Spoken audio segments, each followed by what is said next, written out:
We say things that don't mean anything, but thanks for listening.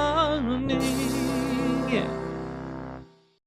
Hello, everybody, and welcome to We Say Things, episode 205, sponsored by Manscaped. Public service announcement. Attention, all my bearded beasts from stubble to mane. If you didn't already know, Manscaped now sells beard products. You heard that correctly. The leaders in below-the-waist grooming changed the game with their Beard Hedger Pro Kit, and now they're going a step further with their brand new Handyman, an electric face shaver for a quick and convenient way to achieve a clean-shaven look. When you're looking to sharpen up your neckline or give your face that smooth finish, the Handyman has you covered. Go to manscaped.com and use the code WeSayThings20 for 20% off and free shipping. It's time to go from 5 o'clock shady to yeah, baby, winky face. Winky face. I was hoping you would read out the winky face. Of course I would. That way. Of course. Wonderful. All right, good stuff. I'm assuming you haven't tried this one, right? I haven't tried this. It's very new, right? Not yet. Yeah, just arrived recently. So, but yeah, they, as we've talked about many a time, they sponsor this show. They help us out a lot. They have tons of products. Basically, when you enter your bathroom, they have everything for grooming yourself. Like literally every single product now, except for the toilet itself. Soon to come, perhaps. Yeah, and the bidet. I mean, that goes with the toilet. But so yeah, go to manscaped.com and use the code WeSayThings20 for 20% off and free shipping. Thank you. Thank you. Also, thank you to our In Bruges tier. I believe it's your turn to do the first half, Cinder. Okay. Thank you to the Shazcast, Suns fans Sauna Scrote. Mr. I Love the NBA segment. My dear Suns fan, the World Cup is not only the name of the soccer tournament, but also the name of, I believe the rest of this says, the basketball tournament. And they wanted to talk about the World Cup of basketball. Okay. Someone pointed that out to me on stream yesterday or the day before. Well, technically it's FIBA right now, don't know if which you're is following a lead up to the Olympics, which is the World Cup, I thought. But I do not follow it either way. So, yes, thank you. I only care about the NA baskets. That's right. Monkey Man is going to TI for the low price of 1 kidney. Gaben used Genada on me. Pepperballs, T-Coil, Rupus. Q-Lutes is asking us not to jinx Puppy. Okay, well, good luck to him today. Bad luck something. Stupid Copilot, D2 Bowie, Lab Dota, Yatoro does it again, Cinderin, Magdev. Valve something asses, something marketing, millions of active players, communication, Suns fan warned us. Disco Farm D and Retail Ronnie and the deep discounts. Thank you also to the Megapope. Take the road and miss the fun. The international is downfall has begun. TI in New Zealand.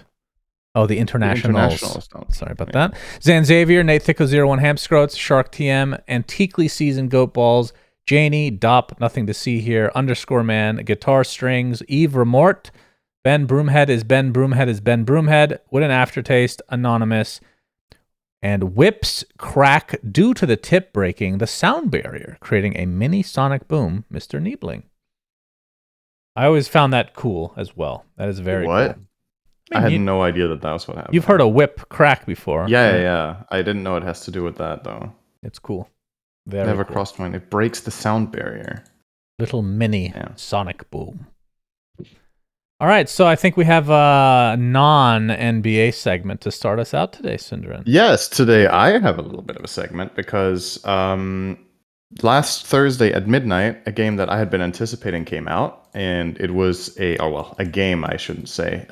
The servers for WoW Classic Hardcore came out last Thursday, European midnight, and I thought I would share my experience with this because I think whether you enjoy WoW or not, I think the perspective and the experience I've had was kind of interesting so far. So yeah, like I said, I've played for roughly a week now. And what was really fascinating about it, so to give you some context, what World of Warcraft Hardcore is you're playing the original level 60 version of the game, but with a couple of changes. And obviously the number one change, which eclipses everything, is if your character dies, it is gone for good on the server. So you play deathless. It's a challenge that other people have given themselves for fun in the past, but now there's an official server that supports that system. There's a couple of changes following it or accompanying it to make the server function, such as you cannot resurrect players, obviously, and the way PvP works is a bit different. But in general, this experience has been really, really cool for me. And what I wanted to talk about is how it makes people interact in the game, because I think it's kind of telling about how people are invested in games and how they communicate. So in general, WoW Classic, from when it came out back in 2019, that I've also been playing, the game is obviously very figured out. People know it because it's an old game, and a lot of the time, you just kind of scoot by. If something goes wrong, it's whatever. You try to min-max and be optimal about certain things. My gameplay experience with this has been really different because the stakes are high. So I've been streaming my journey so far, and you can tell that it's a lot more like tense because you can't make a single mistake. The way you work together with other people is way more like the communication and the way people help each other reminds me of when the game came out originally, where even small things meant a great deal to people, like getting a little enchant or getting help with a quest or getting advice or working together on something difficult. So I just wanted to say that I found this really refreshing and I'm having a blast.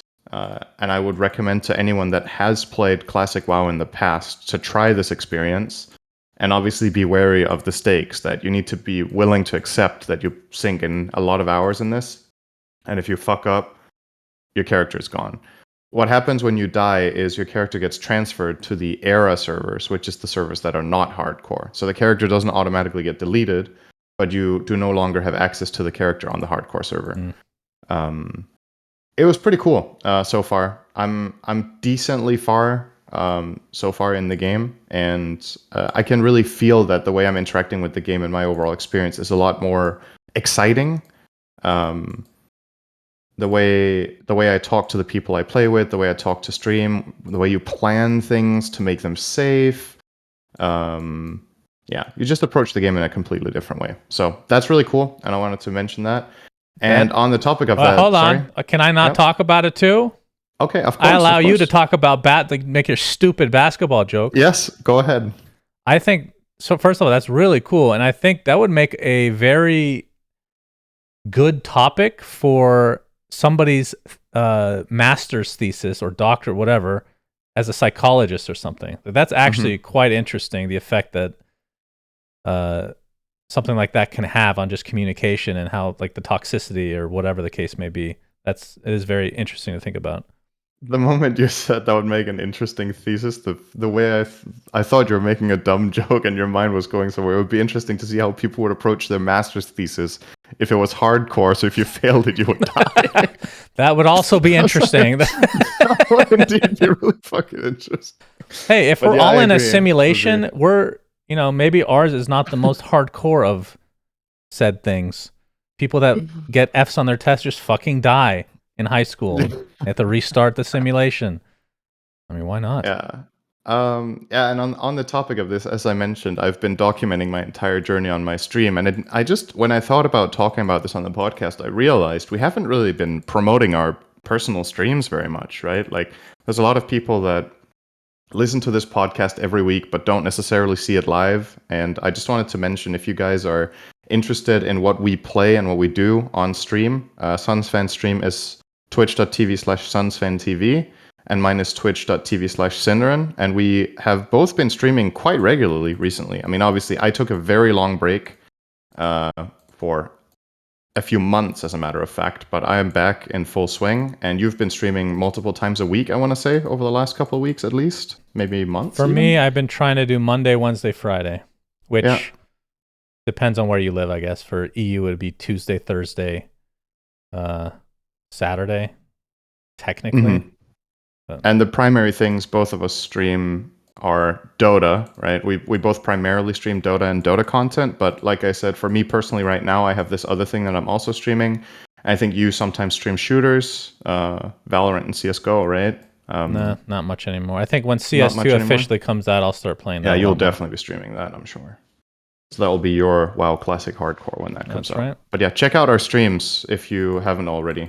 There's a good chance you'll enjoy some of the content we put out there. So just a little highlight of that. Cool. Good Okay. advertisement, Synderen. Thank you. That was my topic. Yeah, you're welcome. I mean, it's our podcast. We can advertise whatever we want. That's So true. That's true. why not ourselves? You know? That is a great point. We should do that more. We should have merch. Have we talked about that before? That we need merch? Yeah, that's probably a good idea, you know? Anyway, we can talk now about the TI qualifiers and the standings of things that we have not covered as of last week. So we've talked about North America and China. So I have not been... Okay. I know people get mad at me for this. I've not been watching many games. It looks like Eastern Europe is finished. Mm-hmm. And Virtus Pro will move on as they beat one move in the grand finals 3-0. I believe you chose them. Yeah, we need to follow up on our predictions, right? So we both had Nouns in NA, and we both had Azure in China. Yeah. And then in Eastern Europe, I had VP and you had Nemega, and VP won, and Nemega got... They got beat after they went... They got 7th, 8th. Yeah, they did very badly. Okay. It's binary though. It's win-loss, by the way. Okay. Well, I feel like as a tiebreaker, if I have the same score, it has to be about who has the highest average placement. That's fine. Right? But yeah, for now it's binary. Yeah, I mean, what is there really to say? VP just crushed this qualifier. They lost one game in the bracket in the upper semis to Navi, and that was a 72-minute game. So even the loss they had was mega close. Aside from that, they just ran over everyone. And the finals were not even remotely close. Like, the games were half an hour. So... which on this patch, apparently, is very short. That is fast, yeah. So big congrats to them. And obviously, the most notable player in this team that most Western fans would know would be FNG, who is now back at TI once again. And I'm curious to see how well this team does.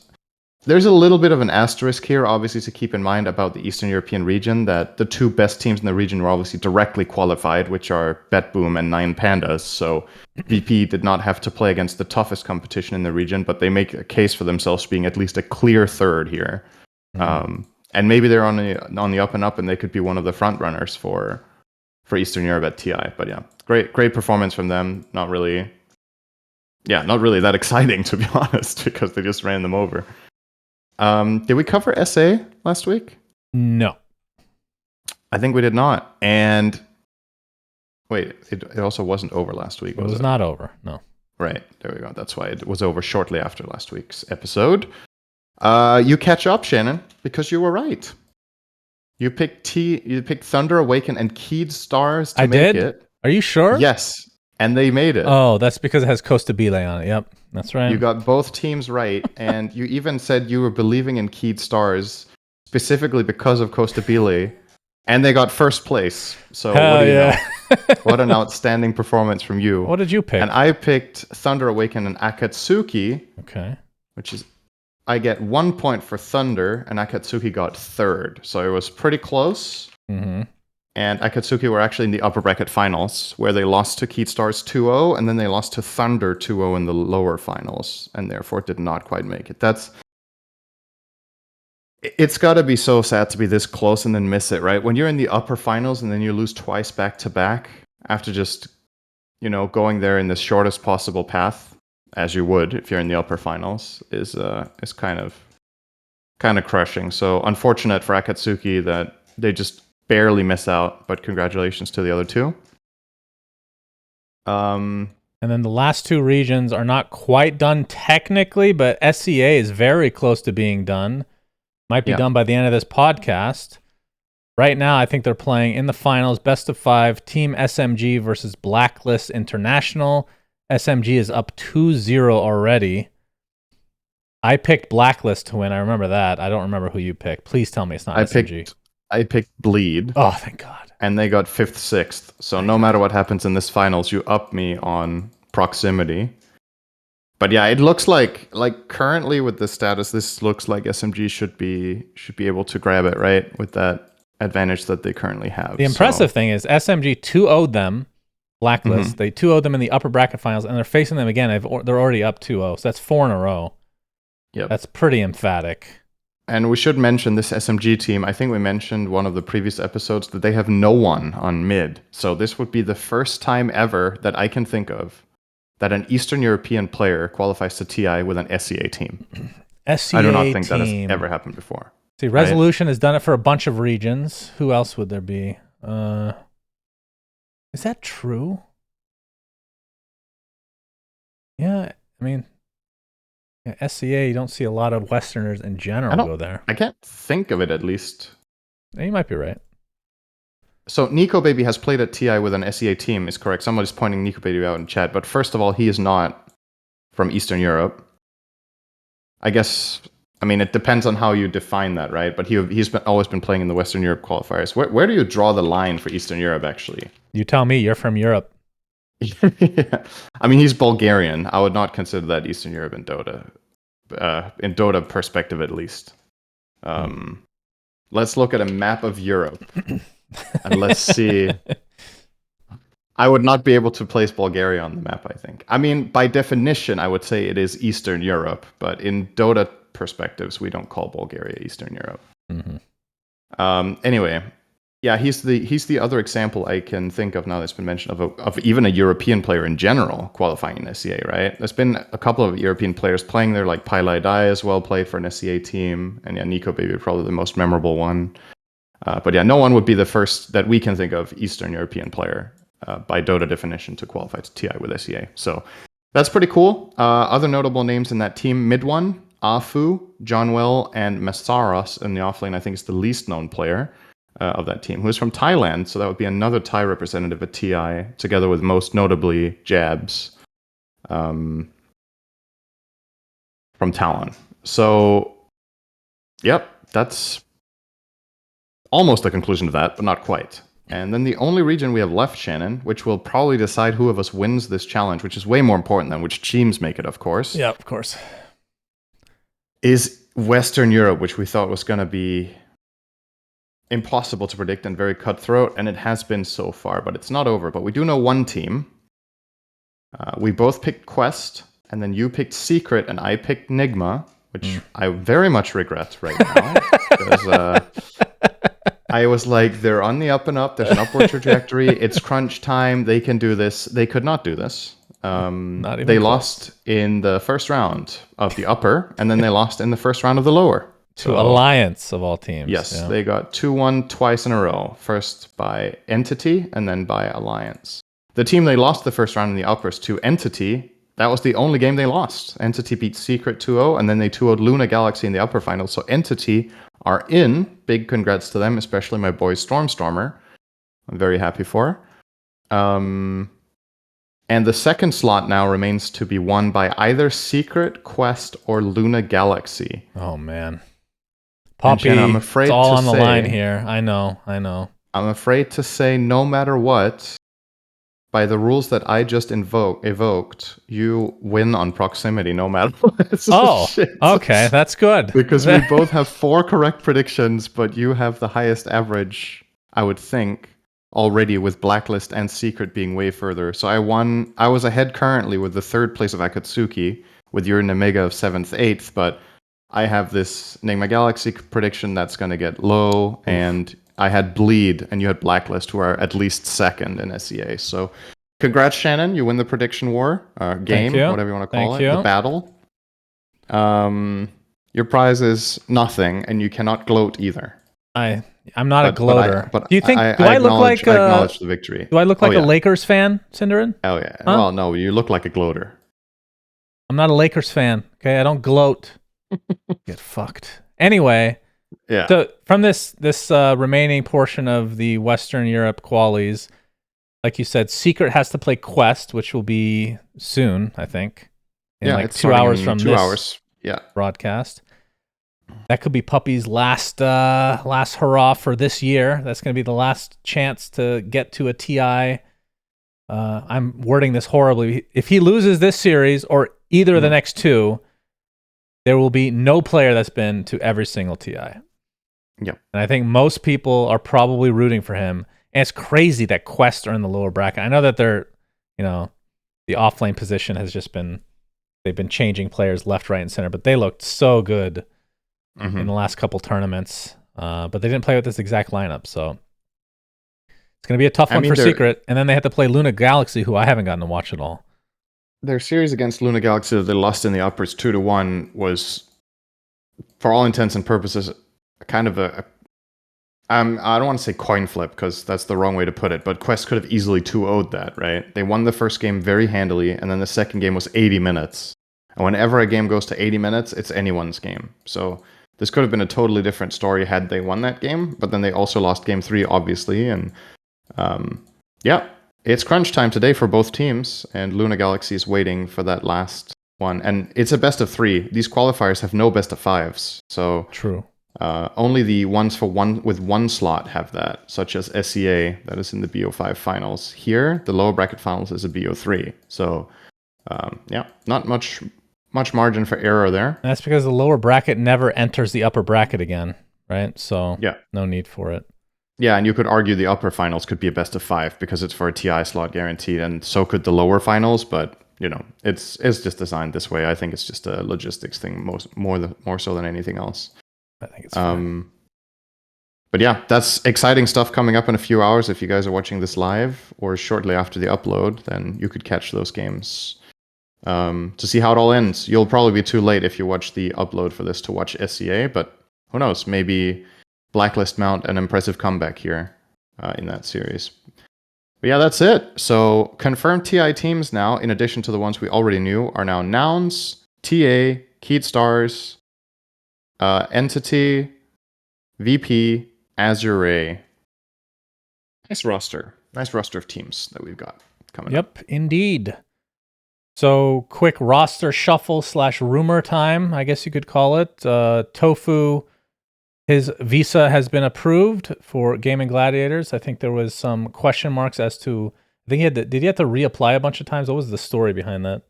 Yeah, so from what I've gathered, I don't remember if this was something he himself talked about in an interview or something that somehow through secondhand happened on stream or whatever, but supposedly in a previous time visiting the States, he answered something incorrectly. I don't think from what I understand, it wasn't malicious, but I think he said he was there for, the thing at the border. It's not really a thing for you, obviously, but like when you enter the US, they put a lot of emphasis on, are you there to work? Are you there for leisure, or are you there for this or that, and what type of visa you need to have? And perhaps his answer at the border was not satisfactory or whatever, like something like that, so he got flagged or whatever. And it might have caused some complications, but it seems like they have resolved it. No matter what the problem was in the past with him in the US, his visa has now been approved, so Gaming Gladiators will be there in full force, which is something that, first of all, I think is really important for the tournament, and a lot of fans were worried that they couldn't play with their full team, because Gaming Gladiators, despite not winning the last tournament, are still the team to beat this year, right? So it'd be a really big shame if they couldn't field their full team for the biggest tournament of the year as well. So yeah, that's very good news. Happy for Tofu, of course, to make it there. Also, in other news related to TI, this is still a rumor officially, but given how much evidence is starting to mount in it, I want to not say it's confirmed, but we're getting there. 9 for Tundra, the mid player, has been playing position 4 for weeks in his pubs, and he's been playing it a lot. So that does go to show that very likely 9 will be playing position 4 for Tundra at TI. We know Saxa has taken a sick leave a couple of times from tournaments, citing some burnout and some mental health, essentially, that he needed to take breaks for. And by the looks of it, he will be missing TI as well, probably based on 9 spamming this much position 4 in his pubs. So first of all, as we talked about last time Saxa announced something like that, we wish him a good recovery.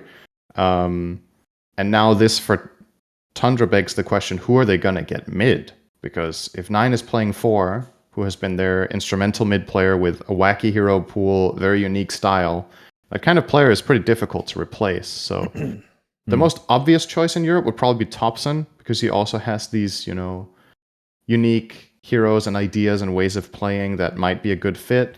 What other options are there? There's Sumail, And aside from that, I don't know. I feel like it's going to be one of those two. And we should mention the reason that Tundra would be given the permission to replace their mid player.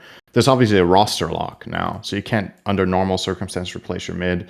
But in case of like exceptional health issues, for example, or something of that nature, you should be able to replace a player. So that is probably what Tundra is going to ask Valve for permission to do if Saksa ends up not playing.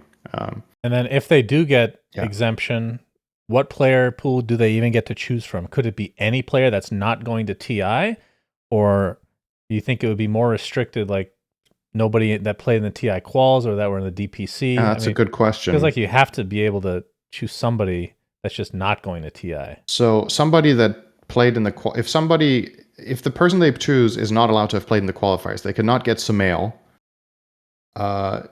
They could get Topson. He did not play in the qualifiers.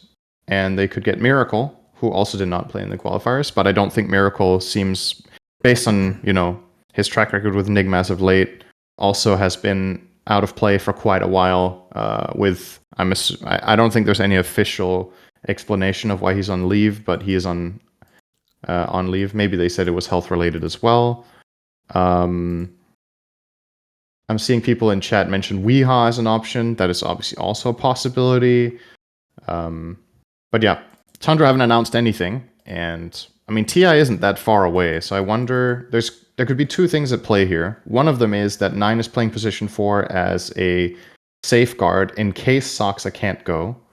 But if Saksa can, they would play with him, and 9 would just keep playing mid, which he would be very quick to readjust to. Mm-hmm. Or they know for a fact that Saksa will not be playing. 9 is 4, and then the reason they haven't announced their 2 is either that they're gauging their options and trying people out, or that things are not moving quickly with Valve, or that Valve is, flat out not allowing their first choice or whatever, and they have to think. So let me ask you this. Yeah, that was... I don't want to spend too much time on this because it's still not confirmed or anything, Mm-hmm. but from Tundra's perspective, let's say you know that Sox is not going, for example. Right. Why wouldn't 9 want to just play mid? Like, why change somebody instead of getting somebody for that position? Like, would you say there's less position for free agents that are like superstars as opposed to mid? I mean, you mentioned a bunch of mid superstars that are free agents in a manner of speaking, but are there 4s in that same? That's a good question. I mean, depending again on what limitations there are for which players you can choose. If you can choose anyone who failed to qualify, there's a pretty solid pool of players, right? You could take any position 4 from Western Europe, for example, that didn't make top 2 in the qualies. That would, as an example, could be, let's entertain the idea that Secret, for example, does not make it, and they would be allowed to take their player. They could take someone like Yamich, who's a very strong position 4 player. If you wanted, you could get Seb from OG, if Quest don't make it, Omar has been looking outstanding. There's many players you could choose from, right? In that case, or GH from Nigma might be a really good fit for Tundra as well. But it could be maybe they had an internal team talk and it was something that motivated 9. I will say, as far as mid players go, I think he's one of the players in the world that would make the transition the best, just because his playstyle is so exceptionally aggressive and kill focused, right? So I think his instinct of how to play the game could be very well suited for position 4. Mm-hmm. But yeah, it's a good question. I don't know. Maybe at the time they felt like, okay, now we need to decide. They didn't feel like there were very good options, or maybe everything has already been arranged 2 or 3 weeks ago and they just haven't announced anything. Or a month ago, they're like, yeah, we're definitely getting player X for mid, and 9 will play 4 because he's motivated and wants to, and then it's just a done deal. Hard for us to know, but it is indeed a very curious choice. Most teams would just keep 9 on mid because he's been a star at TI and just get another 4, right? But maybe they felt like they couldn't find the dynamic. They could have even had Aoi play 4, right? Yep, that is true. He is still a very skilled player, and they've used him as stand-in at tournaments, but maybe they value his coaching too much. Yeah, I mean, that's the thing. In the tournaments that he played, they didn't even bother putting him as position 4. They just felt like they put him the 5 and snaking to 4 right? would work better, but yeah. I feel like, genuinely, if AUI really wanted to and put in the effort, he could still be a top contending player. Mm-hmm. But maybe that is why they're not getting him as the 4, because I think he has been out saying that he doesn't want to compete anymore. I think he said that on our podcast episode that we had him as a guest, right? For him, that's a closed chapter. So I think him being a stand in a tournament is just like an exception rather than something that he loved. And considering that he has tried that at tournaments and then still does not want it, kind of confirms that, right? That's not the path he's interested in taking. So I respect that, I think a lot of players would just jump on any opportunity to play again if they're a coach, if they get an option to play a TI. But if he was given the option by the team and he says, no, I think I am offering more to the team as a coach, I have a lot of respect for that, because it's easy to, chase that dream of playing on the stage again. But he really has the team's success in mind. That's obviously also speculation, but true. Anyway, having said that, hopefully Saksa just ends up going and this entire conversation was moved. Yeah. That would be great. Okay, let's move on to the summer update that came out earlier today or yesterday, depending on where you live. One quick thing before we get into the update itself, one part of the blog post stated, to kick off the celebration ahead of the action in Seattle, we've got another update that works tied closely to the event that we'll release in late September. So the Battle Pass replacement, I don't know what you want to call it. They're definitely not going to call it Battle Pass. I will 100% guarantee you that, because they probably said that already. Will be in late September. So that's a full month from now, pretty much. Or 3 weeks, let's say. So this new update came with a bunch of stuff.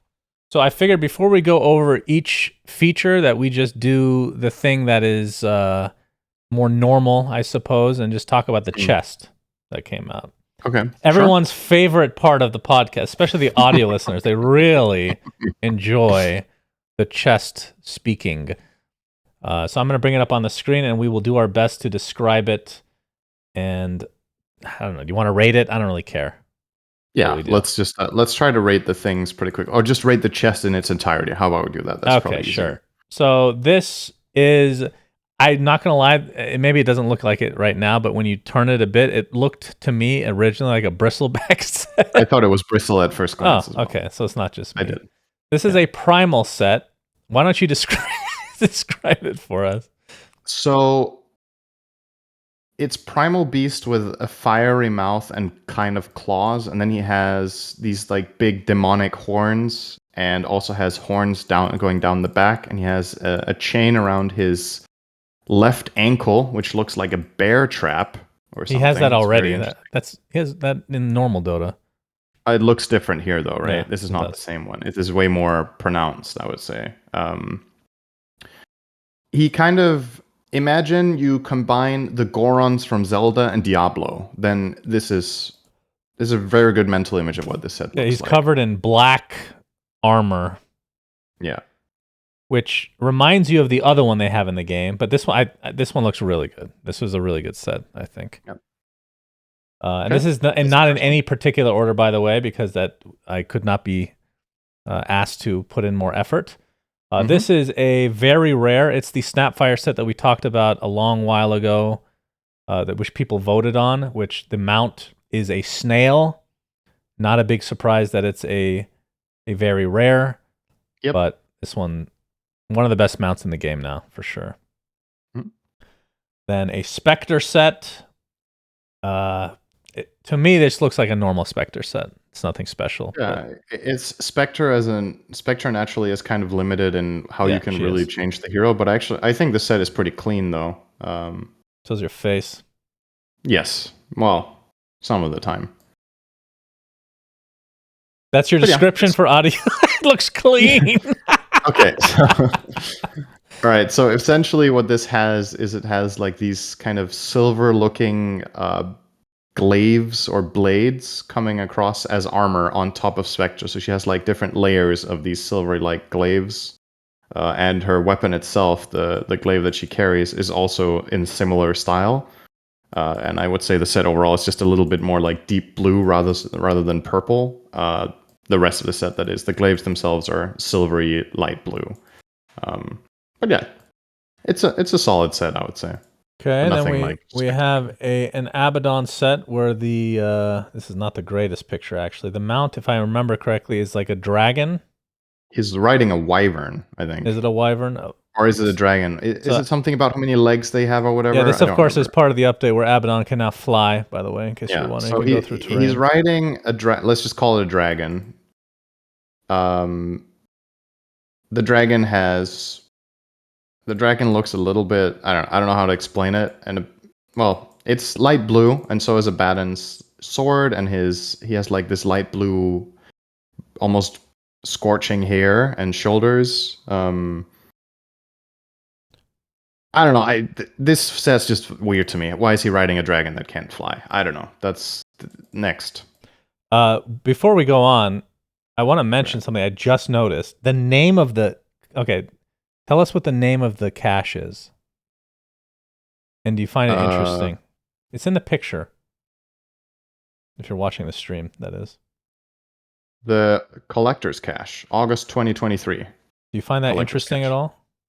That it says August 2023? Yeah. Am I crazy that they've never done that before? A month and a year without. Usually it's a name of some I think sort, that's right? correct because usually it's just called the collector's cache because it's connected with TI, right? Yeah. Every collector's cache has been a TI edition or battle pass, like in connection with the battle pass. You could read into this that it's going to be a monthly thing or maybe like a quarterly thing. When it hits September 1st in one day, this is going to look like a really old chest. Anyway, I found that interesting because I don't think they've done that before. Next one is a Kunkka set. He is transparent and blue. Pretty cool effects overall. He's bald, still has the eye patch, and he's like an ethereal blue.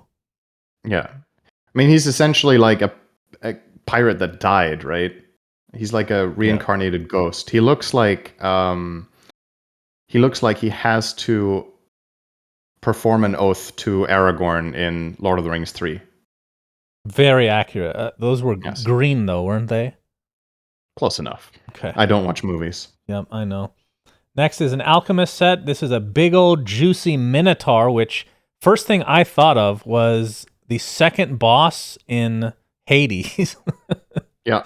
Right? That's fair. Actually, like even the color scheme, it's purple, has purple shades. But the Minotaur itself is a black bull or black Minotaur, I guess.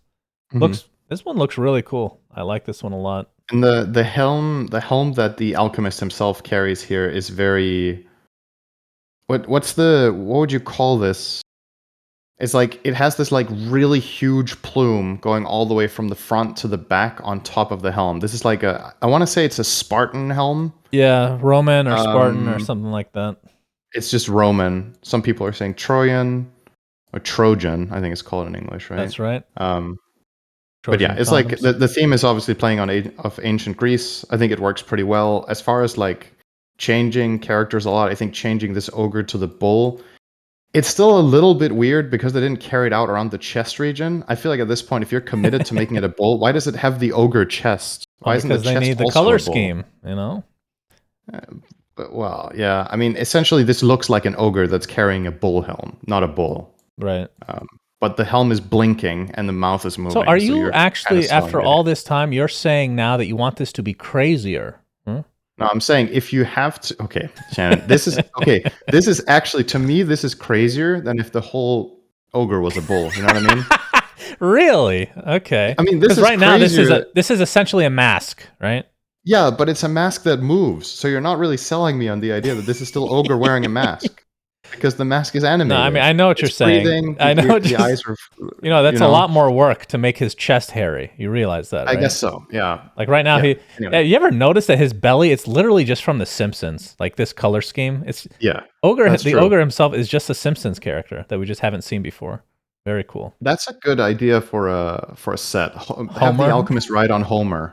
Yeah, and then of course, when you die, you let out a huge belch. That's very important. Next is a Legion Commander set, and based on the photo I'm seeing, I can barely see what's going on here, Cinderin. A lot of particles. So this is Astral Herald, and essentially what it's doing, the short version is it turns Legion Commander into more of like a it has this like dark sky blue theme on the weapon. She has some wings on her back that don't look like she can actually fly with them, which is good because she can't. I guess she can fly more than Abaddon can, but she can only fly once every 2 minutes.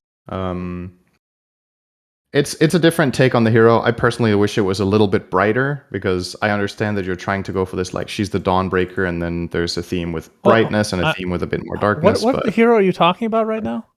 Dawnbreaker. Did I say Dawnbreaker? Yes. Chat, did I say Dawnbreaker?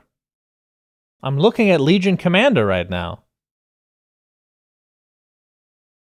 You said Legion? Yes. Okay, show the Dawnbreaker, now that I've explained it. Well, that's the problem is, like, this is not in any particular order, so now I have to go through all the sets to get to the freaking Dawn. My bad. I thought you said, I don't know how I heard you. All right, well, now you guys Dawn. know what the Dawnbreaker looks like, so we'll get to that eventually. To explain the Dawn later. That's good. I mean, now we've covered Dawn. At first, you said something about blue. I'm looking as hard as I can. Where the fuck is the blue in this set? I love that you gave me this much line. You know, you let me talk for like half a minute. You're like, okay, at this point, I don't believe you anymore.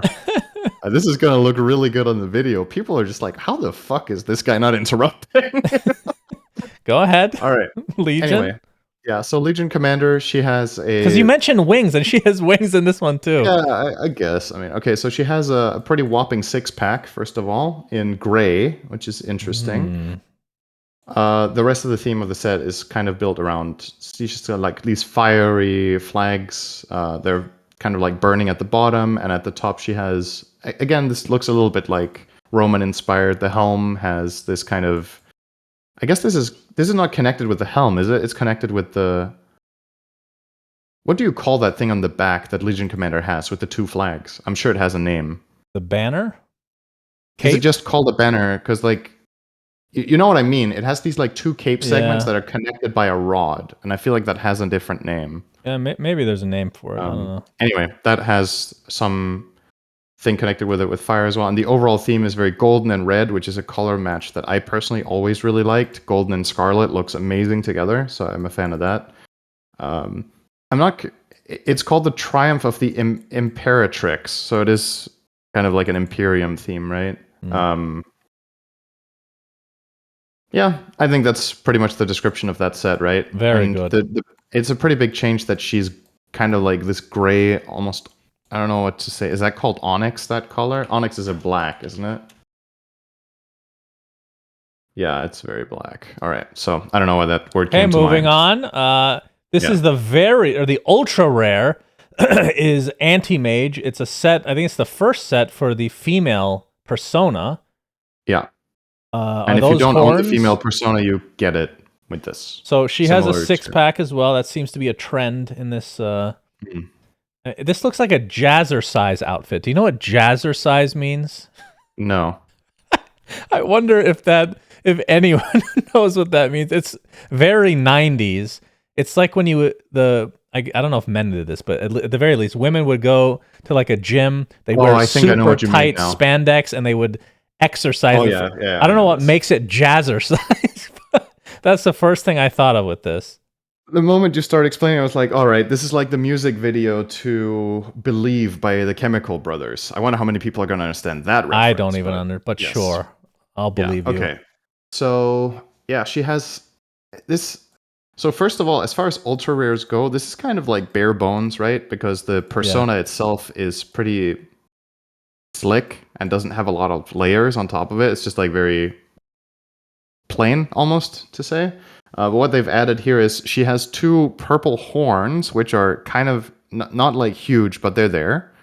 Her belt has a kind of like sparky combination of like teal and a little bit of light purple coming out of it. And her glaives, as a result, also have this tealish purple glow with a black outline.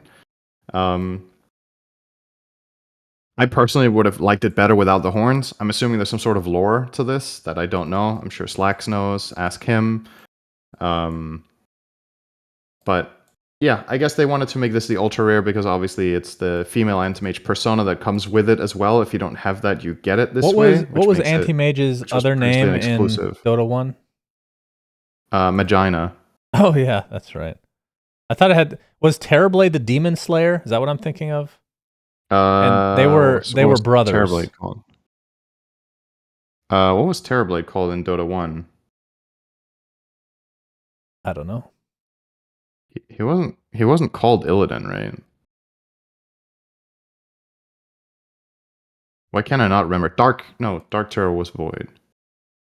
I don't Why can't I not remember this? Okay. My goodness. Well, was it okay. Illidan? Maybe it was Illidan. I mean, it was Illidan Stormreach in Dota 1. Okay. I mean, that was the model. Was he actually called No, Illidan? Soulkeeper. Yeah, There it was. I knew it was something. Soulkeeper. Okay, yeah. Okay. Yeah, that's right. Okay. Anyway, I thought they might be trying to bring something like that back because there wasn't a connection between AM and Terrorblade in Dota 1, or in Dota 2, but there was in Dota 1. So that's where you think the horns are coming from. I mean, I don't know. It's just whatever. Next. Okay, I get what you mean now. Yep. Is the rare is the Marcy set that is now here is your go to the gym and 90s. This is not. No. This is more modern for sure. This is way more. I feel like modern. This is more. What did you call it? Jazzercise? Yeah. I feel like this is more jazzercise than the Entomage set. This is very like. I feel like this is very Japanese modern. Am I wrong, chat?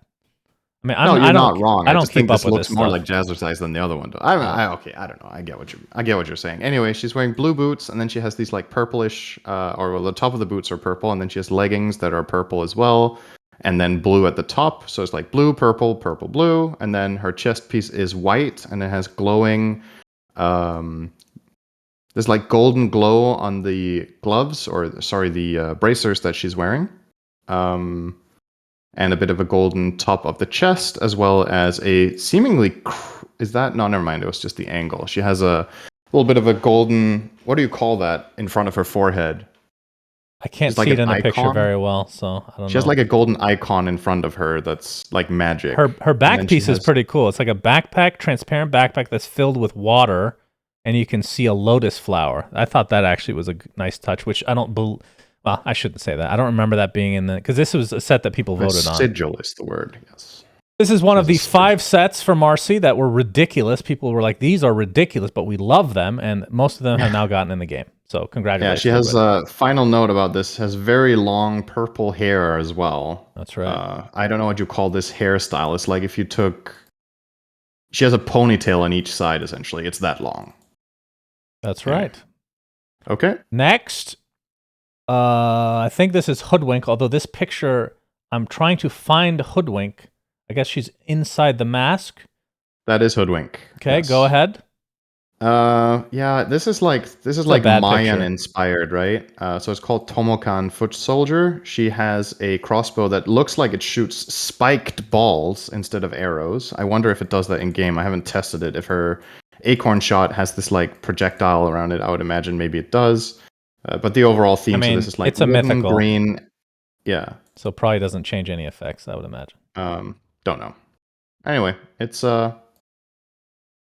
definitely something going on there, but I think it's pretty well executed overall. But yeah, like you said, it can be a bit hard to see Hoodwink's face. It's kind of hidden under this mask with a giant row of teeth and 2 glowing yellow eyes. But thematically, for what they're trying to go for, I think this is pretty good. So yep.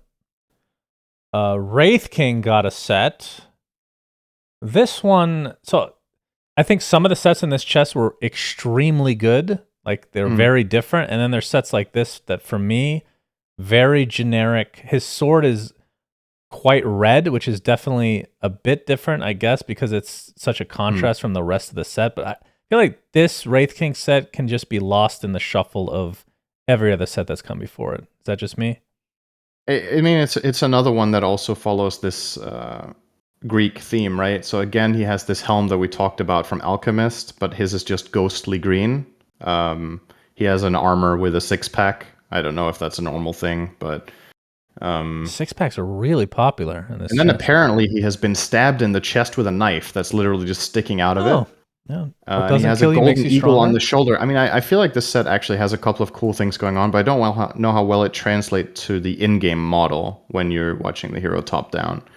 I think what maybe a lot of people will do is they'll use the sword from this set and then maybe mix and match with other things, like you mentioned. Could be many of them don't like very much stand out compared to other Wraith King items except the sword and maybe the shoulder, I would say.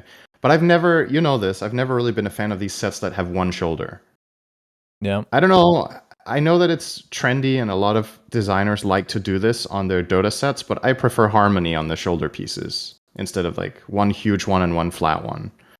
I don't know. To each their With own. Yeah. Oh, here's the Dawnbreaker set that you described already, so I guess we don't have Yep. to talk about that. I will Yep. say this, though. I feel like Dawnbreaker sets so far have not impressed me. Like, think about the difference between Dawnbreaker sets that we have in game now and Primal Beast. Mm. 2 of the 3 Primal Beast sets are fucking insane. One of them is in this chest. And then the Dawnbreaker one is just, let's just put, I know this is supposed to be a little bit different than the other one, which I guess it is. And it definitely adds a lot of blue out of nowhere, which I don't really care about, but just something about this hero where the cosmetics have not really taken it to another level for me. Yeah, I see what you mean. I will say though that this one is definitely very different from the other sets of Dawn. Simply the color scheme alone, right? And what they're trying to do. So it is a departure from the original model, but it also is one of those heroes where like how far can you go and still have it be meaningful, right? Like this set already when I saw it I was like it's too dark. But it actually works out just fine in game. I've played a game with it, so. Oh, you already have one. Okay. How many chests did you buy, Cinderin? None. Somebody gifted it to you? Yeah, I was streaming last night. Somebody gifted it and was like, made a joke about how the name of the set was everyone in chat because it's called Astral Herald. So, okay. Yeah, I took it for a spin. It looks. I personally would say it looks better in game than it does in the full on overview of the model. Okay. It looks nice in the game. That's good. So, Talk to me about the Jakiro set because I can't see from this picture at all. This is honestly, out of all the previews, this is the hardest one to really see what exactly is going on. So I would agree with it. I'm watching the one with the animation on it on the official site, and it's kind of hard to really see. But I mean, it's essentially staying true to Jakiro, right? With the fire and frost sides, and they still have this clear color distinction. It gives it a little bit of a different head armor and some sharper wings, and the tail also looks different. And the front claws are this frosty blue glow. I feel like it maybe falls a little bit in what you said about the Wraith King category, right? It's like it's nice, but it's nothing outrageous, which is again nothing wrong with that. I don't mind that. It doesn't all have to be crazy. So okay, next set is a Dazzle, which brings a lot of colors to the fold. Yeah, speak of crazy. This is Faceless Dazzle right here. Yeah. He has the Faceless Void purple color. His pipe his staff rather. I called it pipe because it's called Dazoon Viper, and he has a very known cosmetic called Pipe of Dazoon. But his staff is purple with a cyan urn at the front, and out of this staff spring 4 purple snakes, or I guess they're some sort of snakes. And his own armor is gold, purple, and black. There's a lot going on here. I personally really like the color scheme, but I think this is a little bit too wild in some ways. I'm sure you like it for that reason. I do like it. The weapon is badass. He does remind me it is Void-like, right? You know what I mean? I mean, no. The Actually, purple. I'm watching the stream right now. The color in game looks very different from the one on their official preview on the homepage. The purple in game looks way more Dazzle-like, and I think it's because on the homepage they don't have all of the. They seem to be missing that like Dazzle purple glow that the game it looks to have in the game. The one you're showing on screen right now looks a lot less like Void than the one on the I see. On the site does. That's cool. I like the one you're showing clearly better. So if that's the one that's in the game, that's nice. Death Prophet set. She's wearing a Candelabra? candle holder. What? A candelabra or candelabra? How do you pronounce that? Candelabra? I think it's candelabra. Sure. She has wings. I won't lie to you. The hands are what told me this was Death Prophet. Otherwise, I thought, okay, the legs is really what gives it away. At first glance on the website, this is a different photo than I'm looking at now. I thought it might be Necro. I could not tell between the two. Mm. But it is Death Prophet, and I don't think the photo is on here, but the exorcism ghost is a hand. It's a literal hand with a chain. What? So it's just a bunch of hands. She's very handsy, this Mm. update. Which I don't Okay. mind. Yeah, she's like you said, she's got wings and a candelabra on top of two like big horn hooks. They kind of look like the dragon claw hook, actually. The horns that she has, one on each side. Um, yeah, it's I actually don't really mind that. I mean, this is definitely a very different take on the hero, but I do think the candles kind of fit this whole like ghostly prophet kind of thing. It's like Yeah. they look like, stereotypical spooky crypt-like candles, right, in video games. So they fit pretty well with her being a ghost. So it's alright. And the best set of the chest, which is not even an ultra rare or any rare, is Storm Spirit, who is now a panda again. This is a throwback to Dota 1 for a lot of people that don't know. The Storm Spirit was, in fact, a storm panda, and it looks very similar to this. Of course, I'm just going off of memory, but you would agree, right? Yeah, it's definitely pretty similar at the very least. So this is going to be an old school player fan favorite, right? A lot of people really wanted this set because it turns Storm into that panda. I guess it's just a matter of time before we get a panda set for Brewmaster then. Because what is it he is in this game? He's nothing. Remember, he came out originally as a panda-like creature, and then they changed the colors the next day. Yeah. Like, that's the fastest Valve has changed the look of a hero. Like, they haven't done that with Morphling in 20 years, it feels like, right? But Brewmaster, the literal day after it came out, they changed it from white/black to whatever the fuck it is now. I think they made it more dark brown, and then it was lighter brown after, if I remember correctly. Yeah, this looks cool. But yeah, in Dota 1, Storm Spirit was the Storm Panda, and then you had Ember Spirit as the Fire Panda, and you had the Earth Panda, I believe was that Earth Spirit?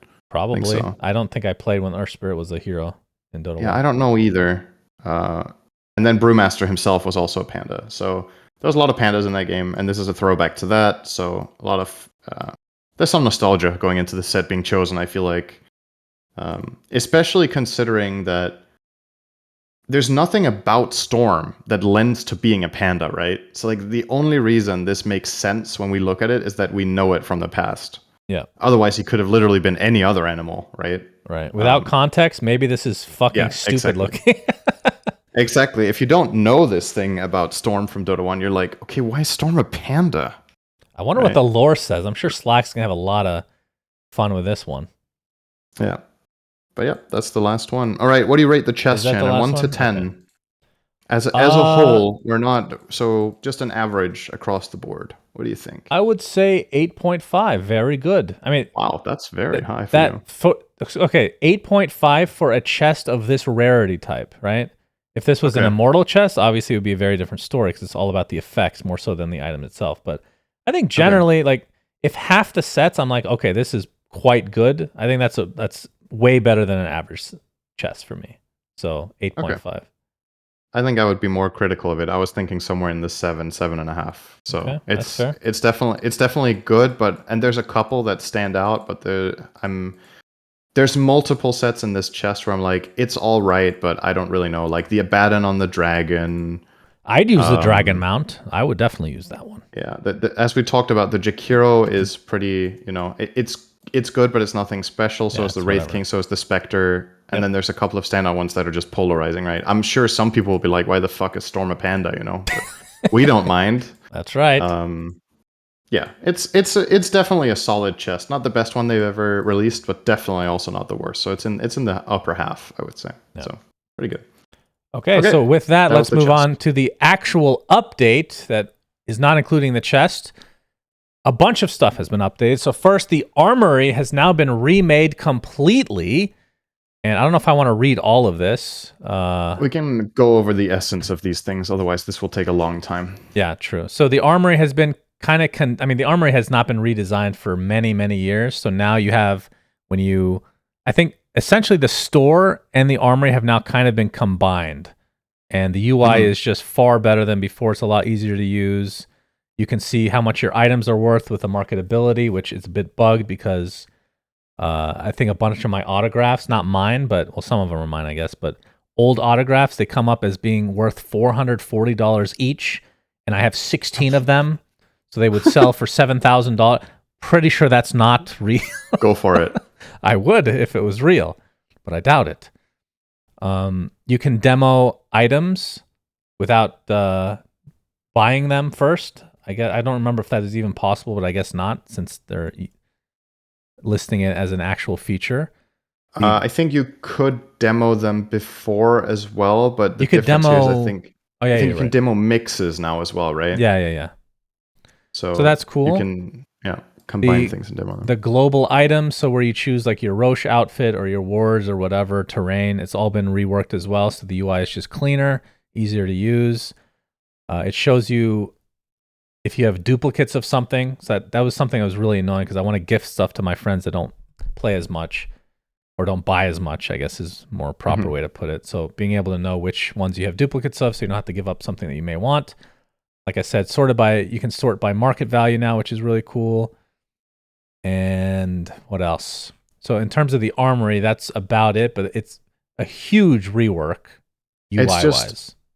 For all intents and purposes, it's way more intuitive, way more clean, accessible, and just really good looking, right? Like this is just...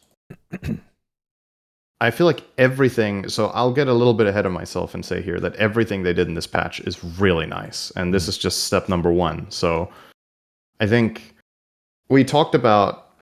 All right, you know what? Let's get there. Let's continue first. So the next big part of this update, and probably the biggest part, even though the armory was probably a lot of work, it's not as important, I think, as this one, is the player behavior stuff. So this one we should read. Making Dota a better place to play together. It might seem obvious, but the best games of Dota are the ones where you get to play with a team of people working together against another team of people working together against you. The Dota game at its worst is the opposite. Teammates fighting you instead of the enemy, or enemies picking a fight through chat messages rather than well-timed abilities. There's no other way to put it. Playing Dota with malicious or toxic people can ruin what would have been a great match. So we're introducing... When I read this, I'm like, oh, they're putting conceit in. Okay. But no. So we're introducing some new player behavior features to make sure you have more of the good experiences and fewer of the bad. With that in mind, let's break down the improvements below. So first thing they added is personalized matchmaking. So before, a player could commend other players in the post-game, but that commendation wouldn't affect future matchmaking. So it was kind of fluff. Well, I wouldn't say it's 100% fluff because it did matter for your behavior score, right? To balance out like reports that you would get. Yes. Now, any player you commend will be more likely to show up in your future matches, either on your team or the enemy side. Additionally, we've added a dislike button that will ensure players you'd prefer not to play with or for whatever reason are less likely to show up in future matches. Very cool. So I feel like everybody watching that plays at least still will agree with you and I that we've come across many a game where somebody is not like he's toxic, but you don't want to play with them ever again because they just suck ass, but you can't report somebody for sucking ass. Mm-hmm. Now, this is a way to make yourself feel better. What do you think of this part? So I think let's go through all the steps and then try to summarize how this affects, because it's like an entire system with how the things interact. All right, you read the next one then. Yeah, so then we have the new reporting system. There can be a big difference between players you'd prefer not to play with and players who are outright toxic. Dota's new reporting system will let you report toxic chat, toxic voice, smurfing, griefing, cheating, and role abuse. All reports automatically take into consideration a wide range of supporting hard data. A griefing report knows whether someone destroyed their items, and a smurfing report looks at both gameplay and account properties. Players can now report toxic behavior at any time during and after the game. This is a big change. People were complaining that they couldn't report when they wanted, and then you forget, or things change or whatnot. The new reporting system also removes the cap on the number of reports you can submit, and now allows you to report toxicity on either team. This is also new. You can report enemy players for other categories than you could in the past. This new volume of reporting data will give us more confidence in taking action against bad actors, as well as identifying and ignoring spurious reporters. That's a word I had never seen before in my life. What does it mean? So, let me look it up again. Not being what it purports to be, false or fake. So it's essentially just people who are reporting in a way that is not genuine. Okay. I'll do the next one as well, I guess. Sure. Recognizing good reports. The only thing worse than having a bad in-game experience with someone is knowing they're still out there afterwards ruining games for other players. Our new system was built from the ground up to make sure we can connect actions with consequences, not only for bad actors, but also for good ones. So whenever your report results in us taking action against a player, we'll let you know your report was successful and who was punished. That's also new. In the past, it just said you took action. Now it says who you got punished, essentially. That's right. Real-time processing of toxic chat. When a player reports someone for toxic chat through the in-game scoreboard, the chat will be analyzed in real time. If the text is determined to be toxic, the offending player will have their voice and chat muted for all players immediately and for the remainder of the game. They will still be able to use pings, alt clicks, and preset chat wheels, but with a throttle. The offending player will be text and voice muted, and all other communication will be on a 30-second cooldown. So, pretty cool. Out of the ones so far, actually, you know what? Let's finish. There's one more left. You go. Behavior and communication scores. Every player already has a behavior score, a number between 0 and 10,000, which reflects the quality of your actions in game. Players will now also have a communication score, which reflects the quality of in-game chat and speech interactions. Current behavior scores carry over to the new system, but the cap for both new behavior score and communication score has increased to 12,000. Before, a player's behavior score only affected who they got matched with. Now, it will also affect the features they'll have access to, such as a post-game item drops, game pausing, and ranked play. Likewise, communication score will affect pinging ally abilities, coaching, tipping, text, and voice chat. If a communication score gets low enough, that player will be text and voice muted, and all other communication will be on 30-second cooldown. So just to look at remember how I talked about how I wish Dota had more carrot and less stick, essentially? Yep. There's a little bit of a mix of both, right? It's essentially, there's two ways of looking at it. If you have low behavior score, this is a carrot, like, okay, if you behave better, you get access to fun parts of gameplay. And it's a stick because if you're up pretty high, it's like, okay, if you start being a toxic dick, you lose your privileges, essentially. It's a very interesting way of approaching this. When I read the whole thing about access to post-game item drops, I was like, hell yeah, you know? Make it so that you have a higher chance of getting good rewards if you're a good actor in the game. Now, after looking at it in-game, I think it's just a static number. If your player behavior score is over a certain threshold, you have the same odds no matter what. I wouldn't mind that this was just a sliding scale, where it's 0 under that threshold, and then the higher your score goes, the better your odds of getting something good. So people really see the incentive, and there could be other positive incentives as well, more carrots or whatnot. Yeah, but I think it's definitely a step in the right direction. In theory, everything sounds great. I mean, the whole item thing, maybe I'm the only one. Do people care about item drops at the end of the game at all? I remember the first couple years they were actually good, and now it literally just feels like it's trash. But maybe there's a lot of newer players that don't think that, because I do have a lot of sets, I guess. I don't know. But still, in theory, it's good. It's good. Yeah, and either way, it's not necessarily that specific thing that it's post-game drops. It's the fact that there is some sort of reward for being a better actor, right? It could be other things that they could think about, but this is like a step in the right direction of thinking in this way, of trying to implement that. Surprised they didn't add shards into the fray as well. Yeah, that would be another great way of doing it. Give people more shards if they have better behavior score when they win. Why not? I think that's a very easy, obvious, and a great solution. So I 100% agree with that. Yeah, we'll see if that's something they do. So, okay, in all of this, when I read through all of these, I was like, hell yeah, Valve, I love this. You have really good ideas, and the way what you're trying to do, obviously, we both agree this is necessary, and this is a pretty I want to say this is a pretty clever way of doing it for the most part. The one that stood out to me when I read all of this, where I was like, I don't know about this one, was the real-time processing of toxic chat. And it's because I hope the thresholds that they've set for how this works is very confidence-based and really strict. Because, language is always contextual. And I'm not going to... There's some words you can just fucking flag those, right? But a lot of the times, some words can be either positive or negative, depending on context, depending on whether they're said in a joking manner, between friends or between enemies and teammates, whatnot. So I hope this isn't just... They just have it live processing, okay, certain words are just bad. And if they do that, it's very few words they can do it with. Like, let's say, for example, you take the word idiot, and you said, idiot is a bad word. And then if somebody says idiot, they get flagged.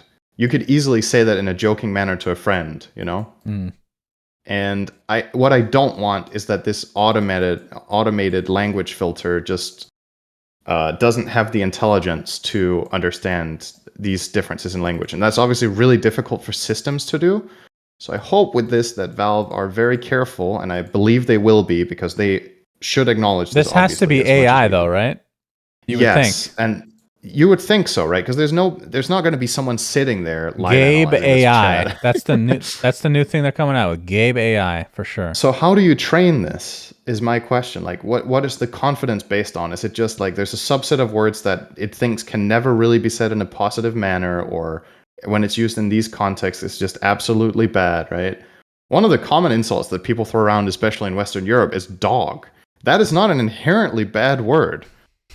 If someone in game is like, "Hey guys, I got a new dog," and you just get muted, like, what the fuck? Well, we'll see. We'll see. It's always, So here, I know that we disagree on I'm curious one to see thing. how this works, is what I'm saying. We disagree on one thing. Okay, first of all, I think people are going to try to abuse this, and because you can infinitely report, but everybody, and you don't have to wait for tokens or anything like that per week. So this is one thing I know for a fact that we're going to disagree on. I would rather be too strict than too lenient. I don't give a shit. Come down with the fucking hammer, man. So it'll be fun to see what kind of effect this is going to have.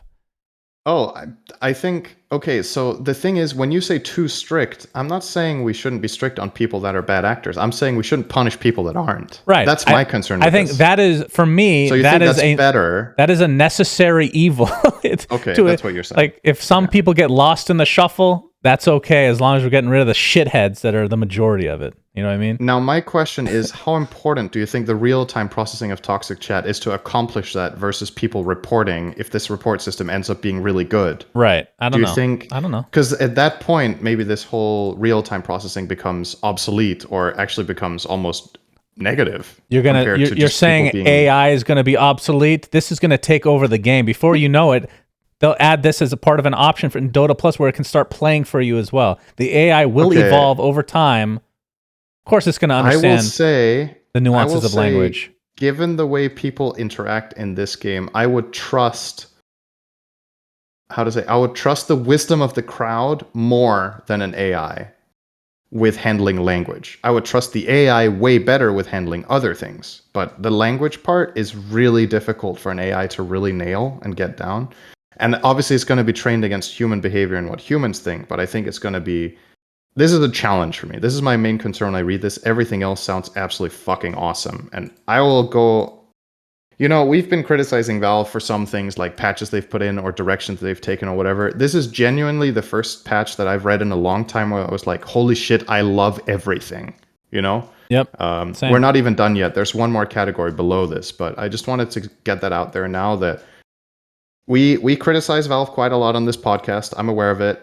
I will always give credit where it's due. This patch is fucking awesome with what it tries to do, and the implementations that they have, I think it's very clever.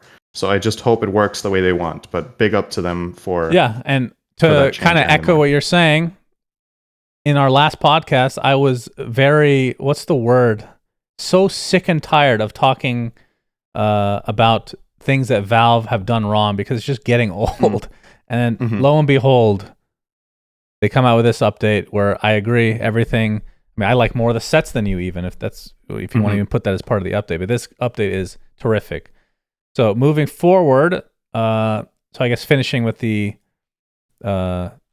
I guess that part's, going forward, because the system is going to rely on accruing a large amount of data, it's obviously going to get more accurate over time. This means that at least at the outset of these changes, we'll likely be more conservative in the actions we take. Hopefully we get hardcore in a few weeks. We will also act on the data we have the most confidence in. We hope you'll be patient with us while we build that confidence and your trust. They need to name this AI something. Okay. I think it's also important to write this, actually. I think it's good that they did this because people are going to have different expectations and interpretations of how this system is going to work and like what magnitude it is. And they'll be like, man, there was this super toxic guy in my game and all of us reported him and he didn't even get punished. Like, what the fuck? I think, like you said, we're going to disagree on this, and I guess we do, but maybe not to the extent you do. I really want to eliminate false positives. I think it's very important. I think that's more important than anything in these kinds of systems is that innocent players don't get fucked over. So making sure that it's a good decision to punish people is more important than just getting a lot of punishments out there.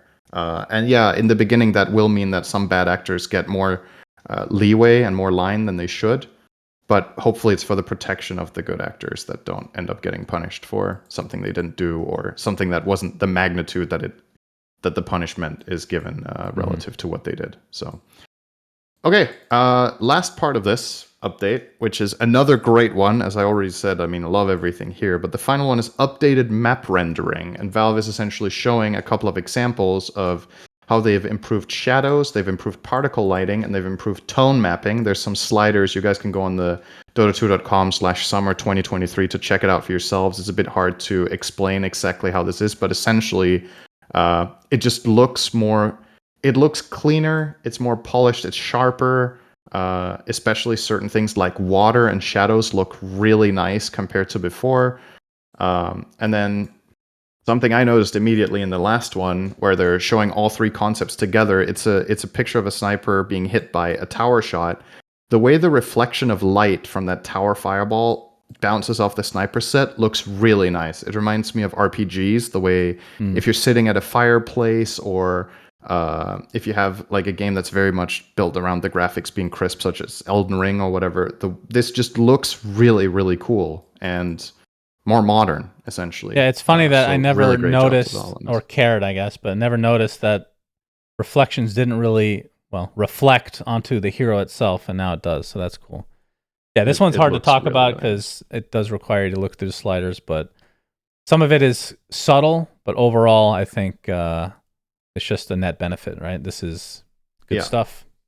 I played a couple of games after this patch dropped last night, and I didn't notice any notable performance issues either, because that's obviously a concern here when you improve shadows in particular and particle lighting. Some graphics cards will struggle quite a bit with that.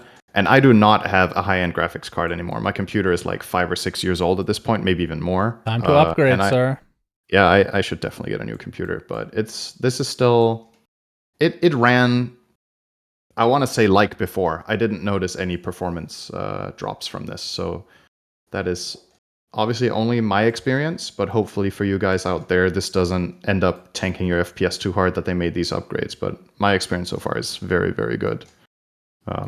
So yeah, just flat out awesome patch. Like, I'm super happy with this, and I'm very, very curious about the player behavior thing, how this is going to end up, because you and I have wanted this for many years at this point.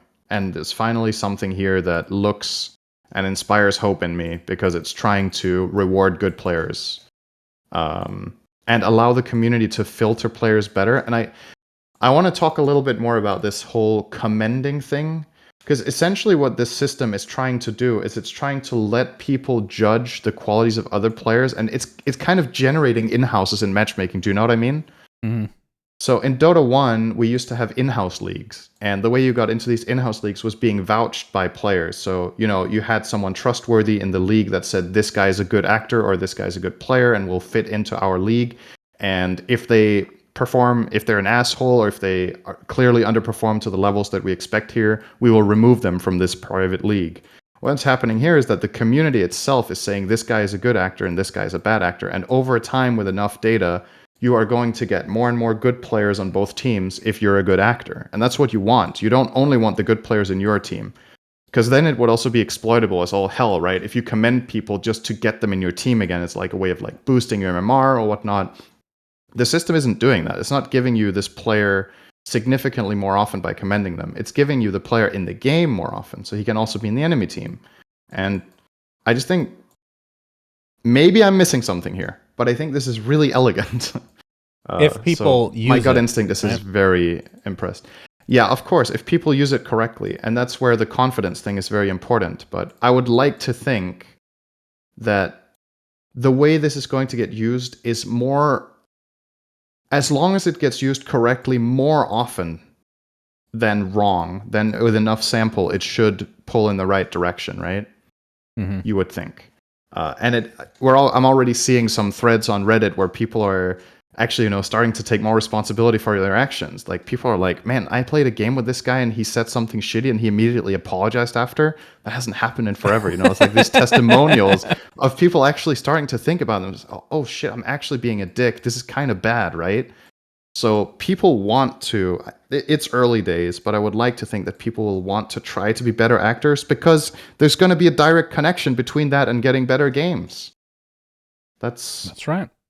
That's what we want, man. I'm so hopeful, and I really hope I don't get disappointed over the next couple of months while this gets rolled out. But man, just ticks all my boxes for what I really wanted for quality of life. I think the only thing that I would have liked, amazing. Although I don't know if they've even said that this is a thing, but when these new chests come out or new people are back in the game that haven't played in a long time, I feel like the higher your behavior score, the more likely you're going to be on a newer player's team because you're not going to flame them. Do you think that is a fact? I don't think it's ever been confirmed one way or another. I don't know. I mean, it's hard for me to say anything about it because I just don't have any personal experience to draw from, right? So it's literally just about testimonials from other players. Right, so and for me, it's confirmation bias, right? I could just be extremely unlucky, but that's one aspect. Like, I feel like I'm being punished for having a good behavior score, getting newer people on my team. Anyway, but yeah, this update is just knocked out of the park. Great job, Volvo. Yeah.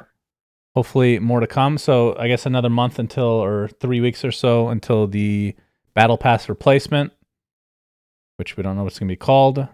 But that should be pretty interesting as well, I'm sure. And I guess as a final comment on this, is also worth mentioning how we talked about, all right, they did this 10-year anniversary. There wasn't really much in it. I'm not saying this is a replacement for that, and that, because it's very clear that what they're doing here has been in the works for a long time. So this isn't just something they cooked up after that anniversary. This has taken them a very long time. Which begs the question, why wasn't this just part of the 10-year anniversary? I think part of the reason they didn't do that is that I don't think they wanted to celebrate 10 years of the game by saying, we recognize our game is toxic as shit. Happy birthday, everyone. So I think separating the two is a good call. But I just wanted to give credit where it's due, that they've obviously been putting a lot of work and a lot of time into this. So the fact that they didn't do a big celebration, to me, this is the best thing I could have hoped for if this works out well. And about the celebration thing, we're kind of back to where we talked about it. Like, did they even need to announce it then, or make it seem like a big deal for people to then be let down? But what they're dropping here and saying that they're also dropping something late September is really, really good news. So yeah, awesome shit. Good job, Valve. Okay, so with that, real quickly, for Ability Arena people out there, I know I never actually talked about this on the podcast, but I brought up the fact that we had a video that explained everything. I just didn't feel like talking about it, and I still don't. But the TLDR is we took Ability Arena down because we can't monetize it anymore. And may it rest in peace. Yes, but we brought it back today. May it be revived in peace. It has been revived, but we won't be updating it, like with balance stuff, fixing bugs, stuff like that.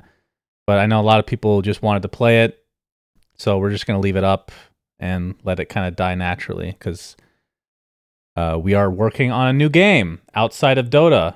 It's in the very, very, very, very, very, very, very, very, very early stages right now. But it's exciting for Jenkins and I to venture into a new project. Something outside of Dota is a bit scary, like I said, but... which engine are you making it on? Unity. Okay. And we've assembled our team, so we're going to be getting started and we'll probably do like a Kickstarter. I don't know if people are interested in that, but in maybe a month or a little bit more. So stay tuned for some cool stuff, hopefully. So yeah, that's about it. But yeah, you can play Ability Arena now on the arcade. Don't send us bug reports. Thank you. If it's fucking broken, it's broken. And that's the funny thing is we actually uploaded it and realized it was actually broken because with each Dota update, it breaks half the custom games. So this will be up for probably a couple weeks until it breaks on its own. So it is what it is, ladies and gentlemen. Yeah. Thank you. Okay, so thanks for watching, everybody. Until next time, Suns fan Cinderin signing out. Be sure to watch Cinderin's stream. He's back, everybody. Peace. And Suns fan stream. No, Peace. just Cinderin. Bye. Yeah, watch my stream. We say things that don't mean anything. Subscribe But thanks for listening to our Twitch channels.